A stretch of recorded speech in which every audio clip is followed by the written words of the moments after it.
Omicron is driving a wave of restaurant cancellations. But it's not as serious as it is in 2020. Indoor dining establishments across the world are getting battered by the ongoing Omicron wave of the pandemic. But new data from SevenRooms, which makes software for restaurant reservations, indicates that the damage is not nearly as dramatic as it was when COVID-19 first struck. As Omicron became the dominant strain in North America, restaurant reservation trends definitely reflected fresh as it ants among would-be diners, with cancellation rates jumping to 16.6% in December, January, according to data shared by SevenRooms with Fast Company. Globally, the rate of cancellations rose to 17.5%.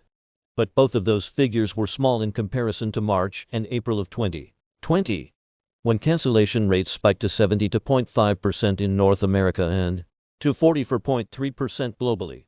Back then, restaurants and other venues were facing a lot more uncertainty, including local lockdown orders and other harsher restrictions that governments have been reluctant to repeat. In New York City, for instance, restaurants, bars, and even Broadway theaters have been allowed to remain open during the Omicron wave, although many have closed temporarily due to outbreaks among staff or as a result of people calling in sick. Even before the highly contagious variant first reared its ugly head, retail businesses were up against staff shortages and reduced foot traffic. The good news is, the Omicron wave may already be peaking in some cities that were hit early by it.